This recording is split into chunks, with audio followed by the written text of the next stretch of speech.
Di antara dua benua, berdirilah sebuah kota.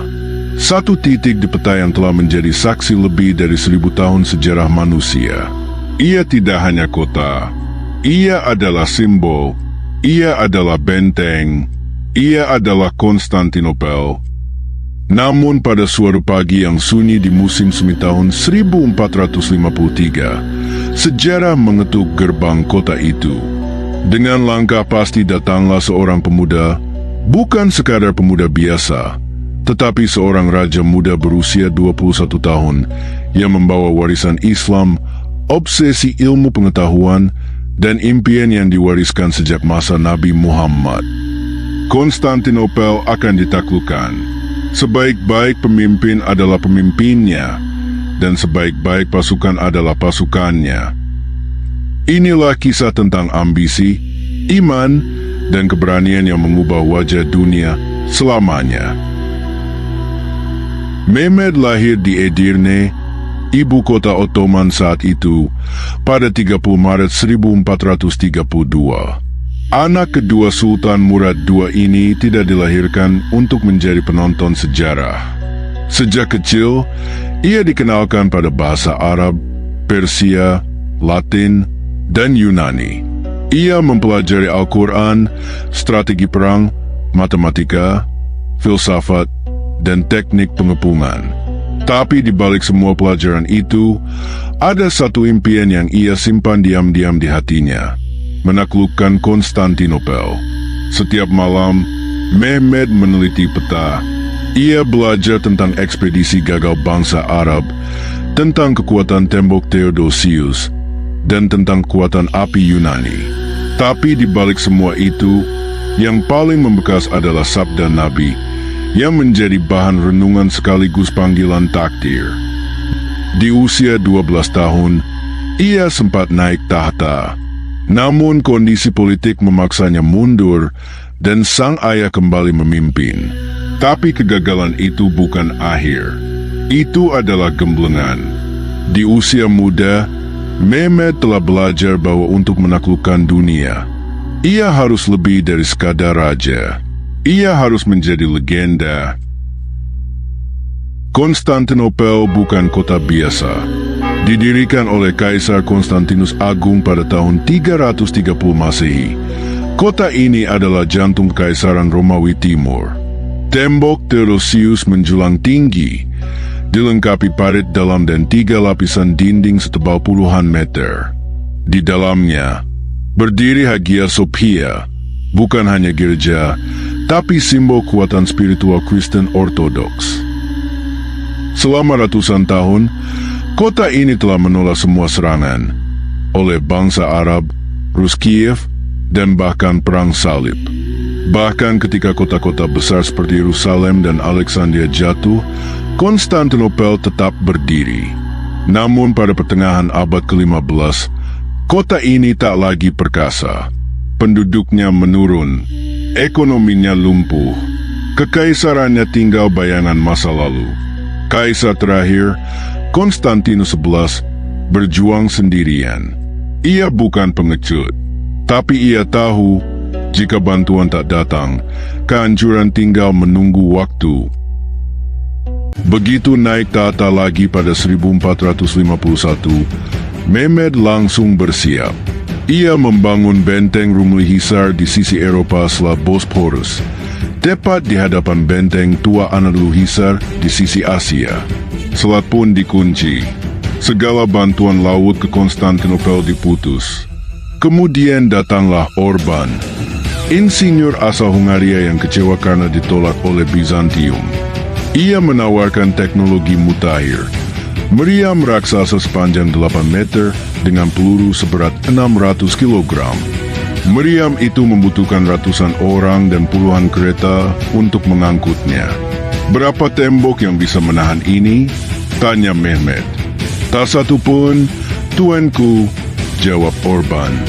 Selain senjata, Mehmed mengatur logistik, jalan pasokan, jembatan ponton, dan jalur komunikasi antar pasukan.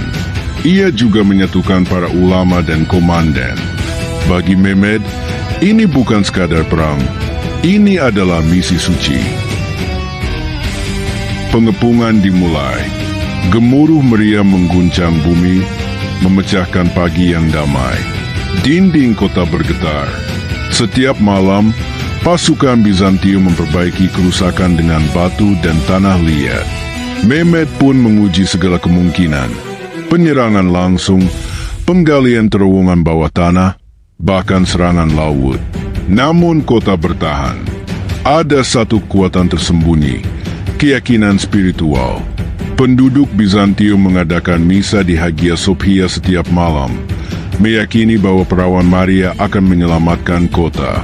Sementara di perkemahan Ottoman, para imam membaca doa-doa kemenangan. Satu malam, sebuah manuver luar biasa dilakukan. Dengan bantuan gelondongan kayu dan minyak, ratusan kapal perang Ottoman ditarik dari Selat Bosporus ke perbukitan Galata, lalu diluncurkan ke tanduk emas. Jika laut tidak bisa kulewati, maka darat akan kubuka, ucap Mehmed. Keesokan paginya, pasukan Bizantium panik. Armada musuh tiba-tiba muncul di sisi yang selama ini mereka anggap aman. Ini bukan hanya strategi militer. Ini adalah simbol bahwa tak ada yang mustahil bagi Mehmed.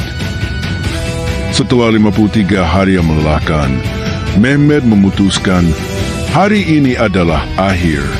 Pukul 2 dini hari, gelombang pertama menyerbu. Lalu gelombang kedua. Pertahanan mulai runtuh. Dan akhirnya, pasukan Janissary, pasukan elit pilihan Mehmed, maju dengan formasi sempurna. Sebuah pintu kecil bernama Kerkoporta secara tak sengaja dibiarkan terbuka. Pasukan Ottoman masuk. Kaisar Konstantinus XI mengenakan baju zirah tanpa lambang kerajaan. Ia tak lari. Ia bertarung seperti ksatria dan gugur di tengah rakyatnya. 3 hari penjarahan terjadi. Itu adalah norma dalam peperangan saat itu. Namun pada hari ketiga, Mehmed menghentikannya. Ia memasuki kota, menaiki kudanya menuju Hagia Sophia. Di dalam, ia turun, ia bersujud, dan ia menangis. Hari ini, mimpi itu menjadi nyata, katanya pelan. Tapi ini baru permulaan. Ia memerintahkan Hagia Sophia diubah menjadi masjid, tapi ia tidak menghancurkan gereja lain. Ia menawarkan amnesti kepada rakyat yang tidak melawan.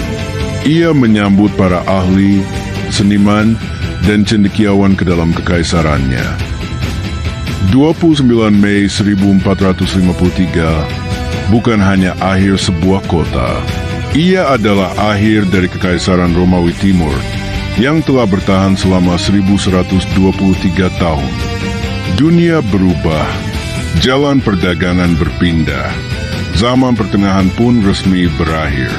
Konstantinopel menjadi Istanbul, dan Kekaisaran Ottoman menjadi pusat dunia Islam selama berabad-abad.